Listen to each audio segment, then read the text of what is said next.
Olá, seja bem-vindo a mais um episódio do Carreira Talk Show.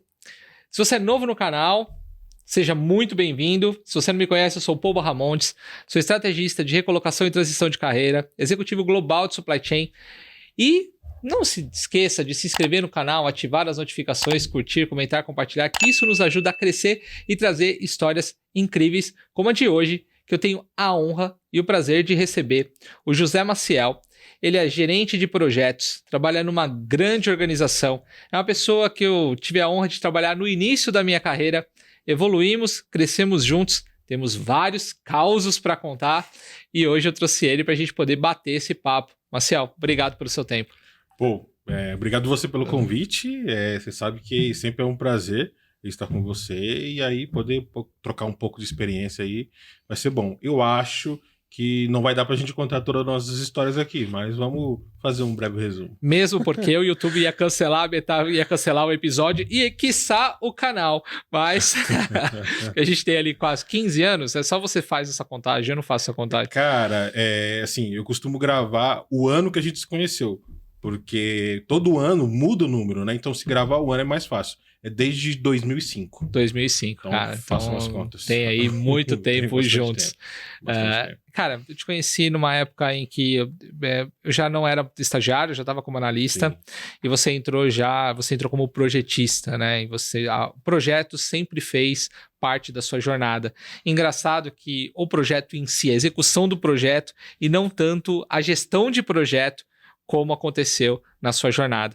Então, me conta um pouquinho como isso aconteceu na sua carreira, porque depois eu quero explorar a saída de um projeto, de uma função mais focada ali no projeto você e o desenho e o CAD e tudo mais, para algo mais focado em gestão do projeto como um todo, relacionamento com pessoas. Como é que o projeto entrou na sua vida? Na verdade, assim, pô, desde pequeno, eu lembro que eu estava olhando uma revista e eu vi onde estava escrito desenhista mecânico, por algum motivo, sei lá por quê. E eu entendi que alguém que desenha peças, desenha produtos. Eu acho que é isso que eu quero fazer. Aí eu pensei, o que eu preciso fazer para conseguir chegar a ser isso, né? Aí eu entendi que eu tinha que ter uma bagagem, fazer cursos na área para poder chegar. Então, eu fiz um curso de aprendizagem industrial no Senai, depois eu fiz um curso técnico em mecânica e depois parti para engenharia.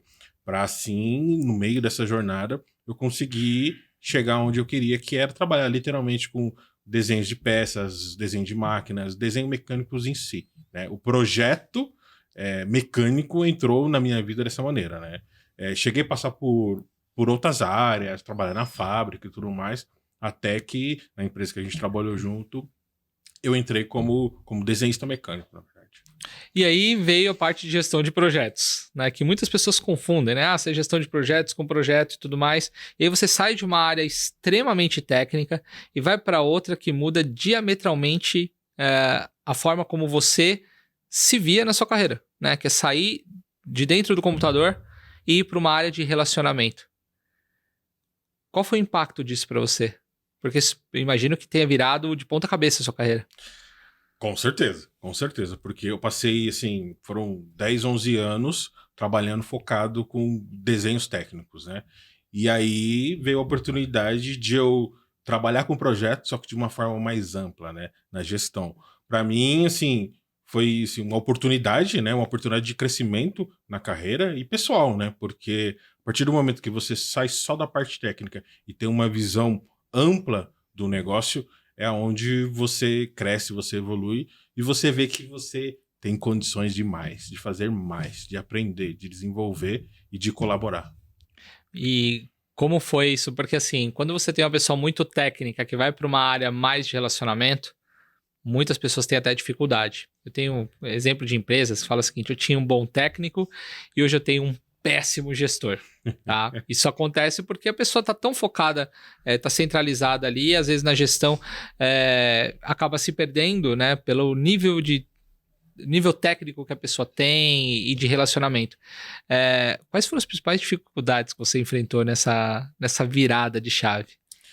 Pô, a gente já teve a oportunidade, já trabalhamos junto, teve a oportunidade de conversar muito, né?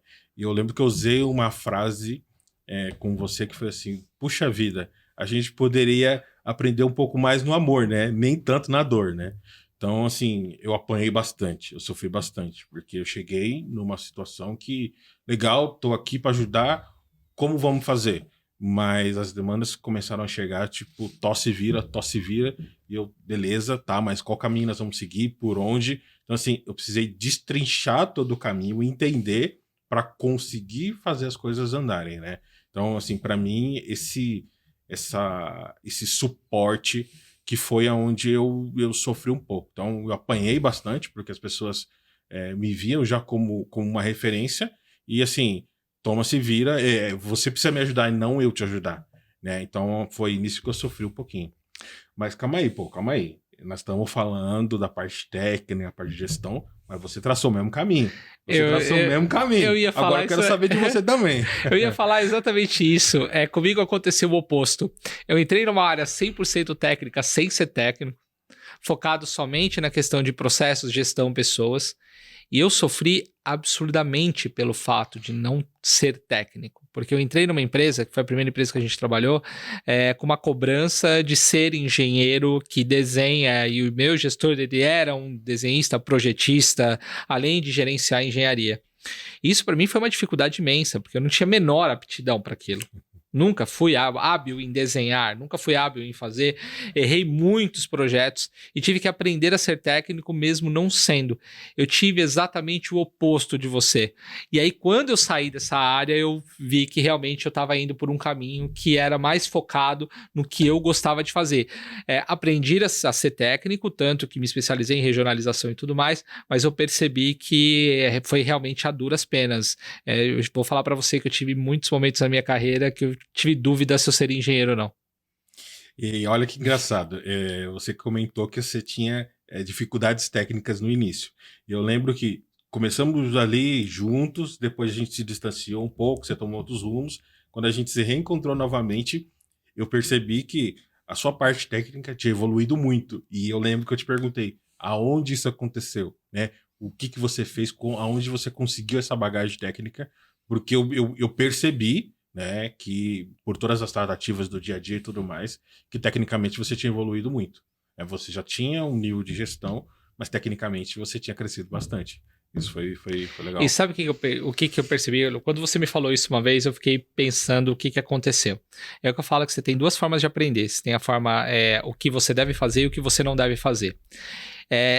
E eu não vou falar para você que a minha primeira experiência, primeira experiência, ela me ensinou muito. Apesar de ter sido uma experiência muito dura e nem de perto uma experiência que eu tinha planejado para mim. Mas o fato de eu ter sido cobrado muito tecnicamente me fez desenvolver técnicas para me tornar cada vez mais técnico para poder desenvolver minha função em relação a pessoas. Então, assim, não existe nenhum técnico que não possa fazer uma boa gestão e nenhum bom gestor que não possa ser técnico. Tudo isso é desenvolvível, tanto que você é extremamente técnico e hoje tem feito um excelente trabalho na gestão de projetos numa grande multinacional.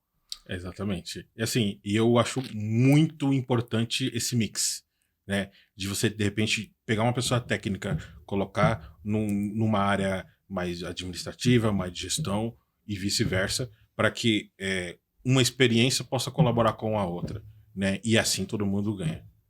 E o que é mais fácil? Não é fácil. Não é fácil. Eu acho que nenhum dos caminhos são fáceis, né? E eu acho que isso é o que torna todo o processo interessante. Porque se é fácil, legal, tal, mas e aí? O que eu conquistei? O que eu consegui? Né? Para mim não foi fácil.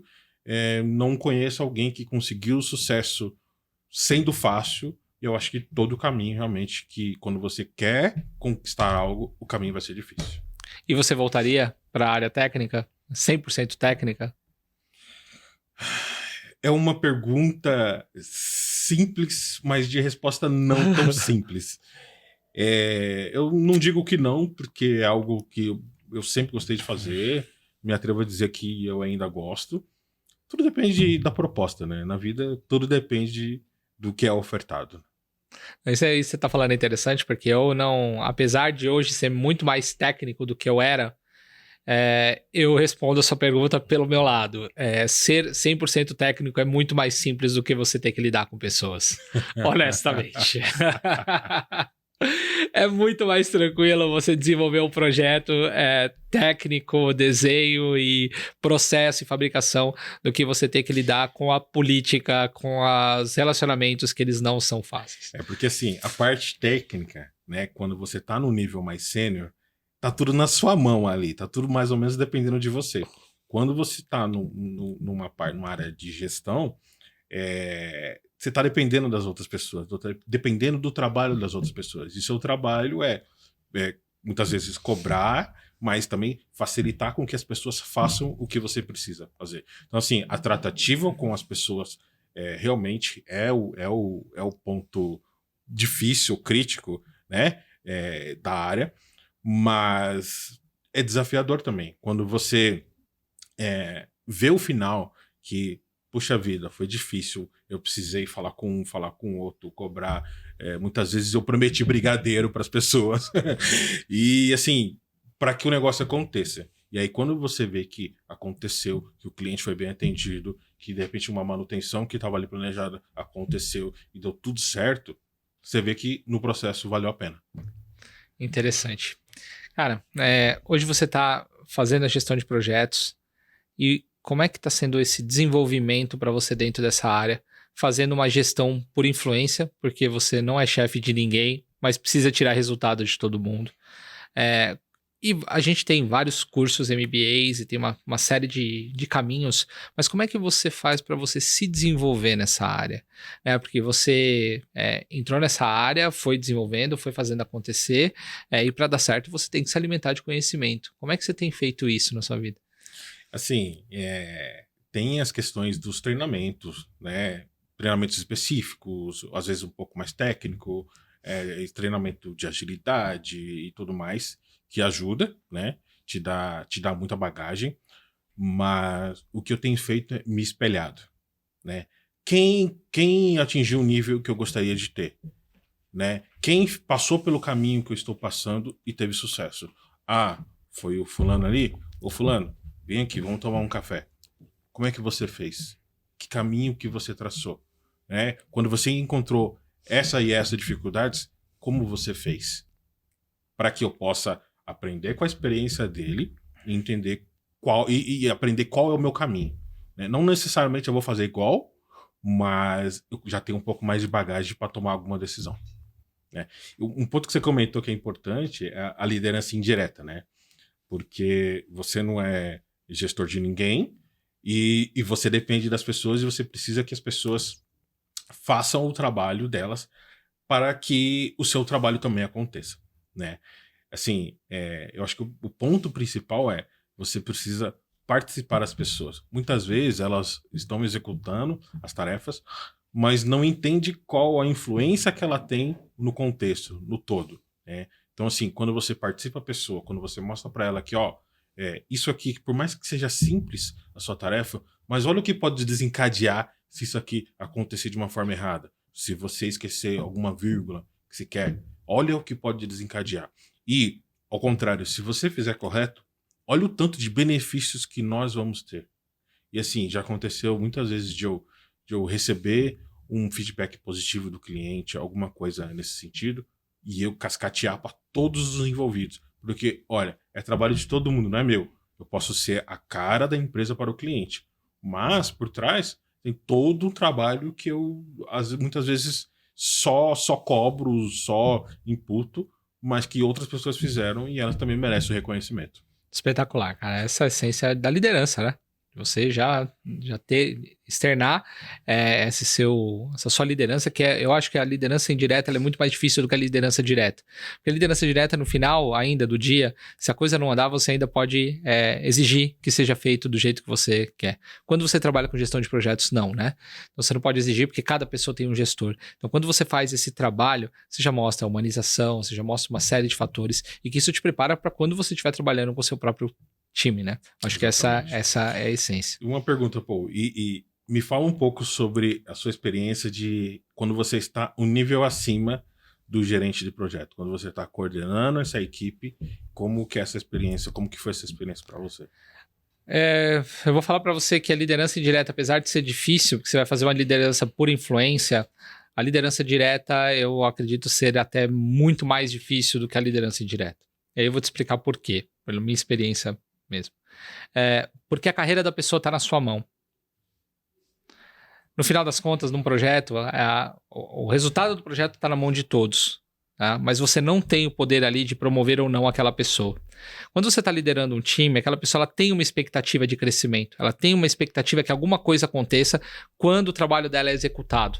E eu falo para todo mundo que a média gerência ela é o mais ingrato dos cargos. É o mais ingrato dos cargos. Explico por quê. Porque você recebe a ordem de cima, você tem que executar e amortecer coisas que não são muitas vezes tão boas, e você tem que fazer o time se mexer, mesmo sem você poder ser 100% transparente em relação a todas as decisões que a empresa vai tomar. Então você vai ter que receber informação, depurar, que vai impactar a sua carreira e também do seu time.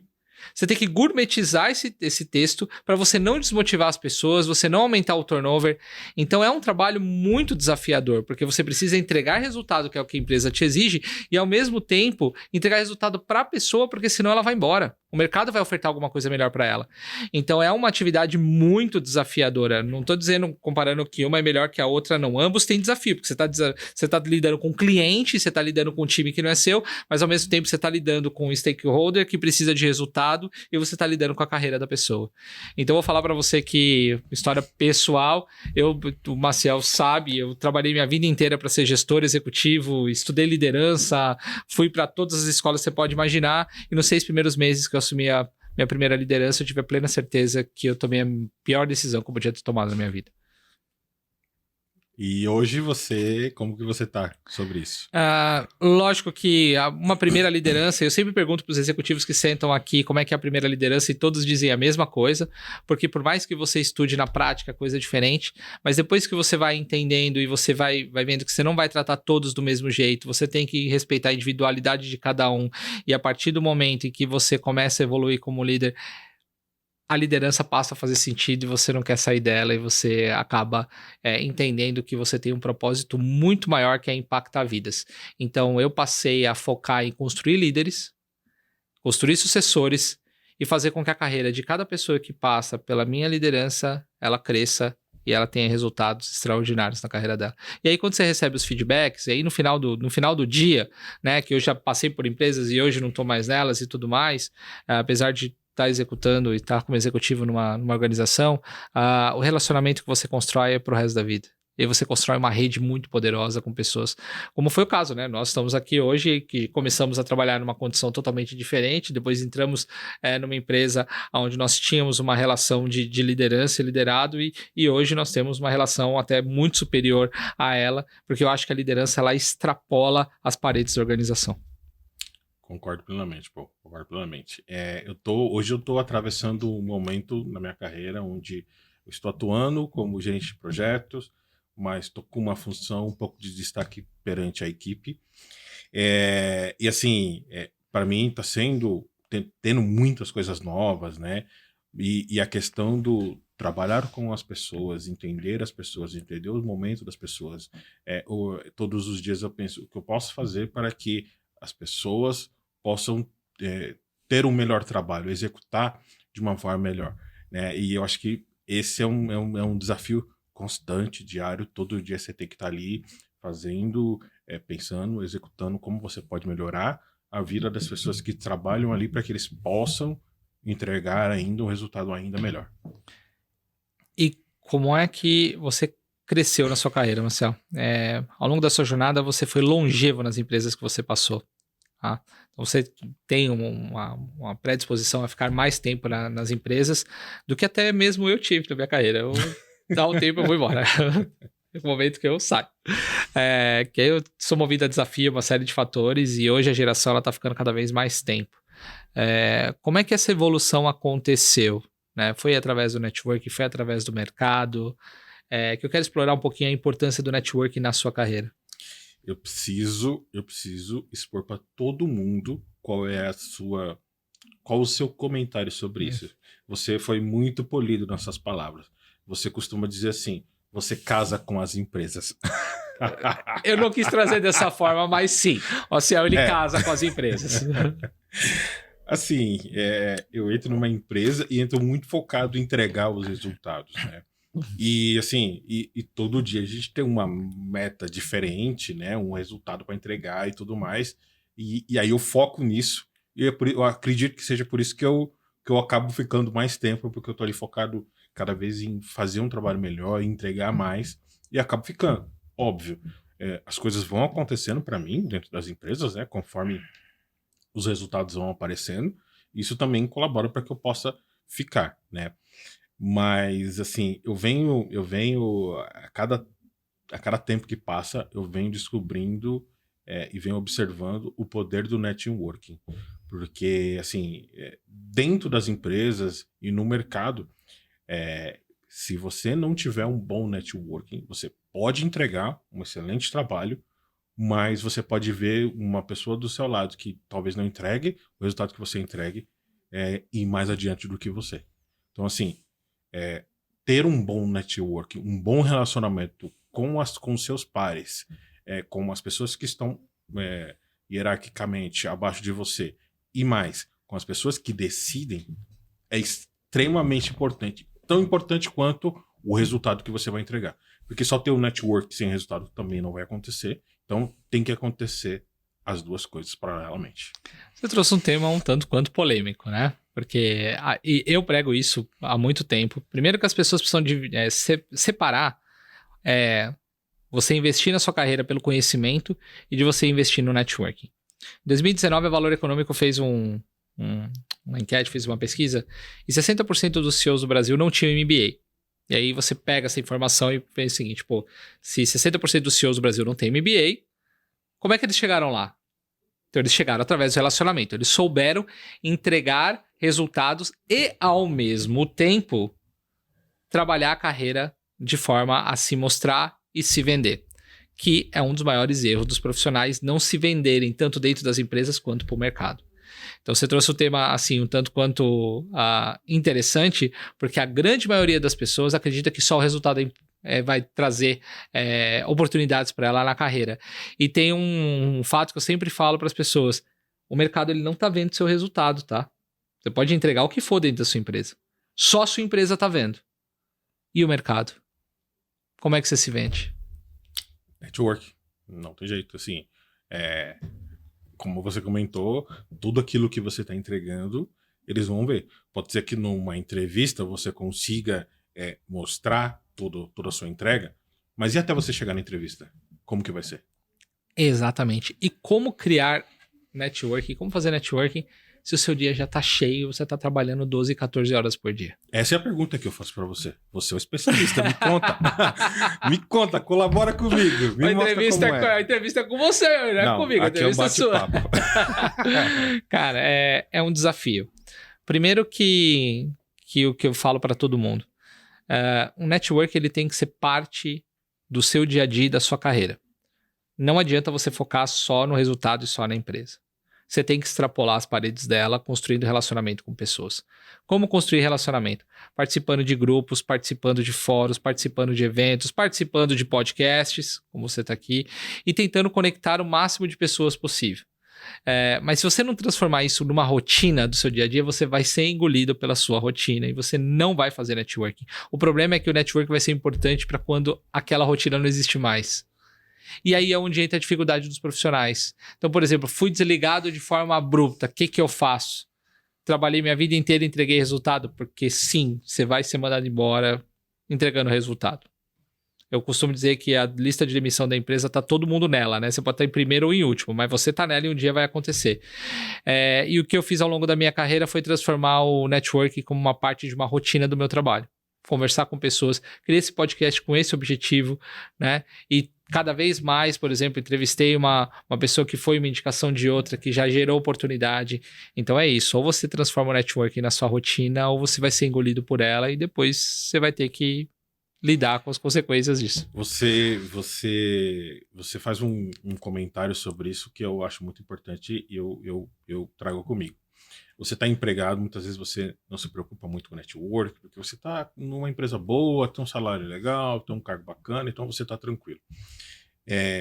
Mas você fala sobre blindagem de carreira, né? Que é exatamente isso. Então, assim, você vai se movimentar a partir do momento que você vai precisar, quando você for mandado embora, ou você vai trabalhar a sua carreira para, caso isso ocorra, você já saber aonde procurar, ou melhor ainda, as pessoas te procurem para que, já que você está disponível no mercado.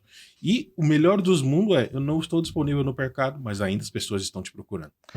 Que esse é a grande beleza da blindagem de carreira. Mas o que as pessoas precisam mais entender nesse processo de blindagem é o seguinte, Marcel. O que você é hoje? Para o mercado?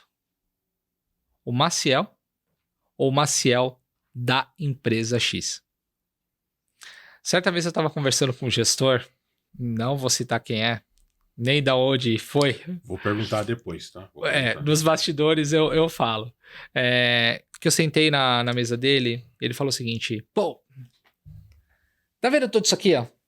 No dia que eu sair daqui, ninguém vai lembrar de mim. Eu falei, cara, que triste, né? Porque então significa que a sua carreira é isso aqui. Só. Você não impactou ninguém. Que ninguém vai sair daqui e vai te conectar com mais ninguém. A sua vida é a empresa. Fora dela você não é nada. E eu sempre trabalhei na minha carreira para transcender a empresa. Eu nunca quis ser o Paul da tal empresa. Eu sempre quis ser o Paul, especialista em X, responsável por resolver os problemas Y das empresas. E foi o que fez a minha carreira evoluir a ponto de eu ir trabalhar na China sem ter falado inglês, sem falar inglês, onde eu ter ido para grandes multinacionais, pelo relacionamento que eu construí, independente da empresa onde eu estava. E aí é onde eu vejo o maior erro dos profissionais de querer trazer a patente da empresa junto com ela. E aí você não tem uma marca profissional. E hoje, no mercado totalmente automatizado, RHs contando com ferramentas e o robô tendo que identificar a sua marca para você se recolocar, você não tem uma marca definida. E aí você não tem a carreira blindada e aí... Mas você ter uma grande organização no seu currículo, isso ajuda, colabora também. Colabora porque ela dá um endosso. Mas o fato é que você pode ter 200 prêmios. Não significa que no final do dia você é bom. Vou dar um exemplo prático. Eu vi o Bernardinho falar num podcast. Infelizmente não foi o meu, Bernardinho. Fica o convite. Eu sei que você nunca vai ver, mas fica o convite. Falando num podcast que ele contratou uma grande estrela uma vez para um time que ele estava trabalhando de vôlei. Espetacular, premiada e tal. Só que ela chegou no time e a coisa não evoluía. E aí ele percebeu que aquela estrela não se encaixava no time. Então assim, você pode ter vários prêmios, ele vai te abrir portas. Isso vai. Ter boas empresas no seu currículo vai te abrir portas. Mas numa entrevista, é sua história e seus cases de sucesso que vão te vender. Aí a empresa ou a indústria, ela pode até chamar a atenção do mercado. Mas no final do dia, na entrevista, é você e o entrevistador. E aí eu quero que você me conte se os seus cases resolvem o meu problema. Caso contrário, você não vai ter resultado. Não é que não ajuda. Ajuda muito. Mas eu vou falar para você que eu, na minha carreira, tenho visto muitas empresas contratando mais a pessoa pela história do que propriamente pela empresa que ela trabalhou, a não ser que ela tenha como é que eu vou te dizer? Um interesse pessoal naquela pessoa, como, por exemplo, empresas que trazem pessoas do concorrente e que sabem que ela pode ter uma rede ou uma informação privilegiada e quer trazer isso para dentro da empresa. Caso contrário, é você por você, cara. Por isso que eu falo, tem uma marca forte. Olha que bacana, pô. Você comentou sobre cases de sucesso na hora que você está na entrevista e tudo mais. A gente, em todo momento, nós estamos nos vendendo, né? E assim, o que vai fazer você evoluir ou não, conseguir uma oportunidade ou não, é a sua capacidade de se vender, né? Como gerente de projetos, você precisa vender para o cliente que as necessidades dele vão estar sendo representadas dentro da sua empresa através de você. Você precisa vender para a sua equipe que aquele projeto, aquela necessidade é importante e ele é importante para fazer acontecer. quando você está buscando um relacionamento, você precisa vender para a pessoa que você está ali conversando que você é a melhor opção para ela, e assim vai, né? Tudo na vida a gente está se vendendo, né? Assim, de uma forma, não uma forma pejorativa, né? Se vendendo para conseguir algo em busca de algo. E é sempre assim. Às vezes a gente não conecta, né? Algumas coisas. Mas, assim, em tudo a gente tá praticando isso. Ah, mas eu não sou vendedor. Você é. Você pode não ser o melhor vendedor. Não, o tempo todo. Mas você é. Você, em algum momento, você vendeu alguma coisa para alguém. Isso alguém comprou ou não, mas você estava ali vendendo, ofertando. E outra coisa, você está vendendo hora para a empresa. No final das contas, é que existe um modelo CLT que deturpa um pouco as coisas. No final das contas, quando você é contratado por uma empresa, você executa um trabalho em detrimento de um salário que você vai receber. Tá? Essas horas, você está vendendo hora. Em resumo, é isso. E aí você pode ter resultado sendo intraempreendedor, assumindo, fala assim, eu vou ser, né, aquela palavra bonita, ownership, o senso de dono, vou fazer e tudo mais, que pode ser que isso dê resultado ou não, e se não dá resultado você se frustra, ou se você não tem um gestor bom vai virar burnout, uma série de fatores, tá? Mas no final das contas você está se vendendo o tempo inteiro. Qual que é o grande problema das pessoas? Ela se vendeu para conseguir aquele emprego, mas depois ela para de vender e ela não mostra mais o produto dela para o mercado. E aí quando ela precisa se vender, aí tem um mar de concorrência ali vendendo a mesma coisa que ela. Como é que ela se destaca? Aonde fica o posicionamento dela? Como é que ela atrai o mercado para ela? É aí onde está a dificuldade, por isso que eu falo tanto de blindagem de carreira.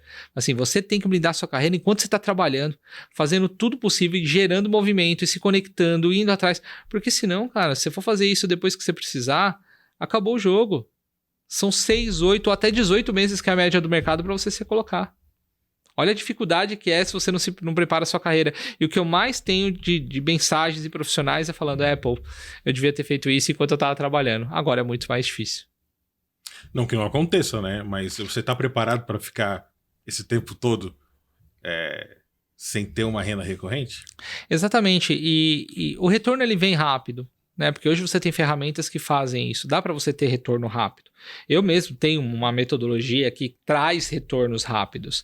O problema maior é o quanto a pessoa fica apegada àquela empresa que ela trabalhou. Quanto a isso, eu não posso falar muito. Como já falamos aqui, eu sou um cara que caso com as empresas, né? Bem, não tem nada de errado casar com as empresas, tá? Que ele comentou. Eu, por exemplo, eu tenho casamento de 23 anos, tô junto há 23 anos com uma pessoa. Não tem nada de errado contra a longevidade de você casar com uma empresa. O que eu tenho contra é você não cuidar da sua carreira enquanto você está casado com a empresa. É muito até positivo para as empresas você saber que, por exemplo, se eu for contratar você, eu sei que você é um cara que vai entrar e você não vai sair daqui a 2 anos. Você é uma segurança para mim como gestor. Por um outro lado, será que é segurança para você se você não está fazendo um trabalho de blindagem de carreira, entendeu? Essa é a pergunta que eu te faço. Faz sentido. Eu por muito tempo eu fiquei sem trabalhar essa parte do networking, da blindagem de carreira. Eu tenho muito tempo que eu não passo pela situação de estar disponível no mercado, né? Mas, assim, eu passei por muito tempo também sem fazer esse trabalho, né? E você me ajudou e tem me ajudado. E assim, eu percebi que a curva de aprendizado e de evolução, depois que a gente começou a fazer um trabalho, ela cresceu muito. Ela cresceu muito. A minha carreira deu um salto. As ofertas que se apresentaram para mim, elas saíram de 1, 2 para 8, 9, né? Elas evoluíram muito, né? Então, assim, eu posso dizer na prática que isso funciona. Cara, e é muito bacana. A única coisa que eu sinto pelas pessoas é de elas não continuarem. Então, você como é amigo, eu pego no pé, a gente tá sempre se falando, mas eu vou falar para você que quase que 100%, mas eu vou falar, 99,2% hoje, das pessoas que começam a fazer esse trabalho, depois que se recolocam, depois que fazem a sua transição, elas param de fazer. E o que preciso fazer para que as pessoas continuem? A pessoa entender que isso não é um peso para ela. Primeira coisa é transformar isso numa rotina. Só que o que acontece? As pessoas têm uma certa dificuldade, porque ela fala o seguinte, pô, mas eu tenho que ficar tomando café, tenho que estar almoçando, Sim. Só que você tem que fazer isso de forma leve. Não pode ser algo que te pese. Então, para mim, por exemplo, eu adoro tomar café, conversar com pessoas, trocar ideia, e as coisas vão acontecendo e eu vou descobrindo coisas ao longo do processo. Hoje, eu já sei fazer isso de uma forma muito mais profissional, porque cada encontro ele tem um objetivo, né? Apesar de ser um encontro para construção de relacionamento. O problema é que a pessoa ela nunca vai colocar isso como prioridade. Por quê? Porque ela precisa entregar resultado e ela tem a família dela. E aonde você encaixa o networking aqui? Entendeu? É difícil? Cara, hoje eu tenho pessoas na minha rede que quando eu vou tomar um café ou vou jantar, são 3, 4 horas. E muitas vezes eu tenho que deixar minha esposa e minha filha em casa para ir fazer aquela construção daquele relacionamento, porque é importante. Porque quando eu precisar daquela pessoa, ela vai estar lá. E quando ela precisar, eu vou estar lá também. Só que isso só vai acontecer se você construir e você encaixar isso dentro da sua rotina. E aí é onde eu me pergunto, você está encaixando isso dentro da sua rotina? Porque se você não estiver fazendo, vai ficar difícil quando você precisar do networking, ele te ajudar, entendeu? Cara, isso conecta com uma outra situação. É igual academia, né? Você vai uma vez, você vai 2 vezes, você vai uma semana, daqui a pouco você tá 2 semanas sem ir e você nunca evolui, isso nunca acontece, né? Eu tava ouvindo um outro podcast que as pessoas estavam falando assim, você precisa transformar isso numa rotina. Ah, mas eu não gosto. Mas assim, a repetição vai fazer com que você torne uma rotina, isso deixa de ser um peso para você e você passe a gostar. Então, se você fizer existem estudos que falam que se você repetir uma ação, uma rotina por 60 dias, por tantos dias, você passa a gostar e isso para você torna automático, né? Então, assim, eu acho que é isso, né? Você tem que fazer, insistir. Vai ter um dia que você não vai querer, ou vai ter um dia que você não vai conseguir? Vai. Mas não deixe passar de um dia, né? Puta, hoje realmente não deu, mas dentro de 2, 3 meses, teve 1 ou 2 dias que você não conseguiu, isso não vai afetar. Mas depois desse tempo, tenho certeza que você vai conseguir encaixar, tornar isso uma rotina e vai sentir falta. Assim como você tem que tomar banho todos os dias, você tem que almoçar todos os dias. É isso aí, cara. É a mesma coisa. É disciplina. Na verdade, é disciplina. E o mais importante aí é uma gestão de energia e gestão de foco. Porque assim, as pessoas acham, e pelo menos aqui no Brasil é assim, e vê o LinkedIn no Brasil, ele mostra isso, as pessoas comemorando quantidade de seguidores ou conexões. E aí, eu recebo muita gente nos meus programas de mentoria e fala assim, eu tenho 20, 30 mil, 40 mil pessoas conectadas. E por que você está me procurando para fazer uma recolocação, transição de carreira? Aí na hora que eu vou olhar os indicadores lá no SSI, o localizar as pessoas certas é a barra que ela tem menos ali cheia. Ou seja, ela tem muita gente e nenhuma delas são os decisores. Networking não é quantidade, é qualidade. Então, quando você vai fazer esse tipo de trabalho, primeiro que você tem que dividir sua rede. Tem a rede VIP, são aquelas pessoas top que eu tenho que ter contato com elas a cada 15 dias ou fazer algum movimento. Não necessariamente tomar café, mas eu tenho que fazer algum movimento. Aquelas a cada 30. Algum movimento para que elas te vejam, te observem. Algum movimento assim, de manter uma relação com ela de alguma forma. Eu mandando alguma matéria, perguntando se ela tá bem, dando feliz aniversário. São pessoas que eu sei que quando a esposa faz aniversário, o filho faz aniversário, eu tô sempre mantendo um tipo de contato com ela.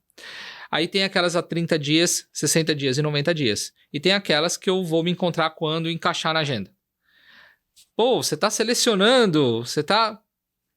É a lei natural da vida, né? Você não consegue ter amizade com todo mundo, você não coloca todo mundo dentro da sua casa. Por que você não vai fazer isso com o network? Então, Você tá priorizando. Você tem que priorizar. Exatamente. E aquelas pessoas que realmente tem que ter uma série de fatores, que elas são agradáveis, que você consiga gerar valor, que ela veja valor em você e que vocês queiram construir alguma coisa juntos. E construir alguma coisa é se ajudar e fazer algo maior. Então, não pode ser uma relação sanguessuga. Eu só tô com você porque eu só lembro de você porque eu quero alguma coisa. Mas tem que ser uma relação que você queira manter na sua vida. Não necessariamente você precisa colocar ela dentro da sua casa, mas é uma relação que você quer manter. E a partir dali você começa uma construção. Então, se você não segmentar a sua rede de pessoas de altíssimo valor... Eu, por exemplo, na minha rede, eu tenho umas seguintes regras. Primeiro, a pessoa tem que me nutrir. Fato. Eu tenho que aprender com ela alguma coisa. Eu tenho que poder gerar valor para ela também de alguma forma. Porque se eu não contribuir para ela, eu só estou sugando ela. Então eu tenho que ajudar ela. E tem que ser uma pessoa que tenha conexão emocional, que tenha fit. que seja gostoso a gente sentar e conversar. Falar de tudo e falar de nada. Mas quando a gente precisar, a pessoa tá ali. Exatamente. Não adianta também ser um contato top, mas quando você tá perto, quando você vai conversar, você vê que as coisas não caminham junto, né? Aquele café de 5 minutos. Você toma um café, tá tudo bem.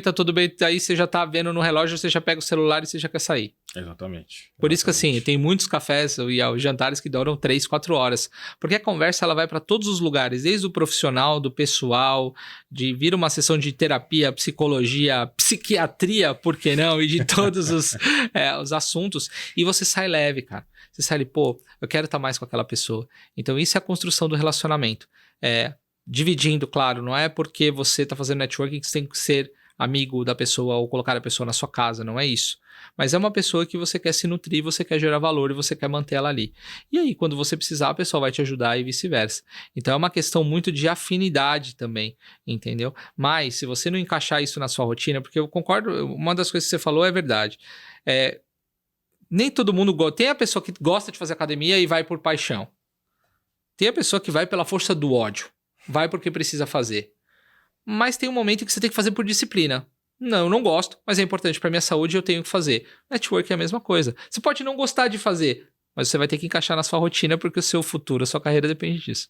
Não, bacana. Bom, pelo tempo que a gente se conhece, pelo tempo que a gente se dedica conversando um com o outro, acho que eu tô na sua lista VIP. E, como você, eu acho que não foi na minha casa nenhuma vez, entendo a parte do você falando de não precisa estar na sua casa. Mesmo porque você já mudou tanto que é difícil saber em que casa aí. Já justificando o porquê que eu não vou lá na casa dele. Eu tenho uns amigos que falam que pelo menos uma vez por ano muda. Acho que tá mais ou menos assim. Mas é muito engraçado, porque assim, a relação que a gente construiu, ela transcendeu o trabalho, tá? E a forma como a gente se apoia, e é o que eu falo, networking a gente não tá falando de nível hierárquico em nenhum momento. É o quanto a gente está disposto a se ajudar e construir juntos. Então é isso que as pessoas têm que entender do networking. Então não necessariamente você precisa ir na casa da pessoa, mas para você ir a pessoa tem que morar no lugar pelo menos mais de uma semana. Mas de qualquer forma você precisa ter essa proximidade, essa conexão. E sim, você está na lista VIP e eu estou na sua, assim como a gente tem construído, que transcende ao nível de, se eu estou trabalhando, eu vejo como eu consigo encaixar o Maciel no projeto, que foi uma das formas que aconteceu, né? Ou seja, você estava trabalhando numa empresa, eu na outra, eu estava com uma necessidade, e eu fui lá e falei, eu quero esse cara aqui, mesmo você sendo extremamente técnico, a função que eu te trouxe não era, mas a confiança, a conexão que nós tínhamos, eu sei que o que eu colocasse na sua mão, você ia executar. Não, e é tão bacana essa questão da confiança, porque eu lembro que quando a gente conversou, assim, especificamente qual seria a minha atividade, o que eu teria que fazer, eu não estava muito claro, mas eu falei assim, pô, você acha que eu consigo desenvolver? Marcel, você é o cara. Então eu falei, demorou, bora, vamos pra cima. Assim, não estava muito claro na minha cabeça, mas, cara, confio no que você tá falando. Se você acha que tá precisando de mim, conte comigo, vamos pra cima. Isso é network. Isso é construção de relacionamento. E se você não tivesse mantido contato comigo, mesmo depois que eu saí daquela empresa, potencialmente isso não ia acontecer. Então nós mantivemos contato, a gente teve ali uma relação que eu perdi contato com muitas pessoas com quem eu trabalhei ao longo da minha carreira, e não que eu não queira manter contato com ela, mas também não houve aquela reciprocidade de ela tentar manter contato comigo mesmo também. Quando você estava na China, a gente tinha dificuldades para se falar, não tinha WhatsApp naquela época, não era tão fácil, então se te mandar uma mensagem e responder um dia depois, né? Mas a gente sempre manteve contato. Isso é construção de relacionamento. Teve um executivo na rede que certa vez ele estava morando fora e ele ligou pro CEO para dar parabéns. E eles estavam num fuso horário onde para a pessoa que estava fora era 3 horas da manhã.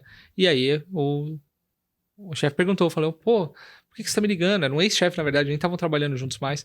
Não, mas por que você tá me ligando? Da onde você tá? Eu tô em tal lugar. Pô, mas nessa hora você Tá me ligando? Sim, porque eu não poderia deixar de te parabenizar.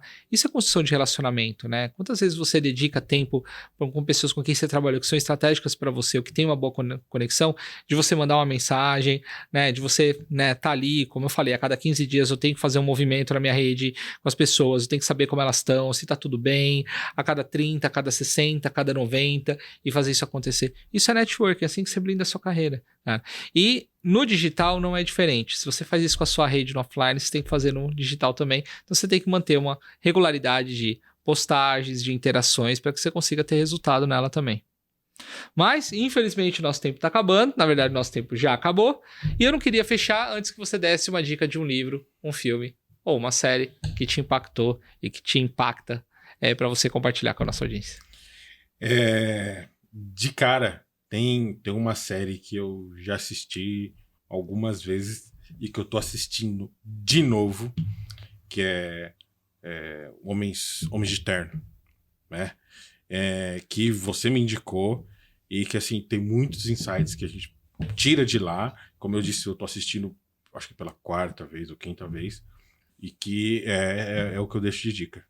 Essa série é espetacular, já não é a primeira vez que trazem essa série, está disponível no Netflix, que é a série Suits, que assim, é uma aula de carreira, né?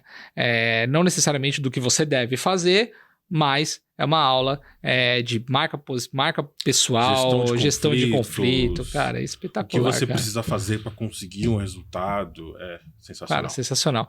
E uma série que eu vou indicar para vocês, que é a House of Cards. Essa você tem que assistir, que é uma série que vai te mostrar como é que é a política na política, mas no mundo corporativo não é muito diferente não, tá, pessoal? Você vai correlacionar muita coisa ali. Já assisti 2 vezes também e você conecta muito com o dia a dia, com as coisas que acontecem aqui. Vale a pena. Espetacular. Marcel, obrigado pelo seu tempo, por contribuir desse bate-papo, que foi uma troca, então não foi bem uma entrevista, foi um bate-papo. Eu falei pra você, eu gosto disso, a gente jogar a conversa fora. Obrigado pelo seu tempo e o programa tá aberto pra você voltar quando quiser pra compartilhar conhecimento. Eu que agradeço o convite, né? Assim, como eu disse no começo, a gente tem muita história, muita coisa pra contar. Espero voltar uma outra oportunidade aí pra gente dar sequência no papo. Tá sempre convidado. E você, muito obrigado a você que nos acompanha. Não se esqueça de se inscrever no canal, ativar as notificações, curtir, comentar, compartilhar. Isso nos ajuda a fazer o canal crescer e trazer cada vez mais histórias como a do José Maciel, que contribuiu com muita história legal da nossa carreira, de tudo que nós vivenciamos, e com certeza vai voltar para ele contar algumas mentiras a meu respeito também. Até o próximo Carreira Talk Show.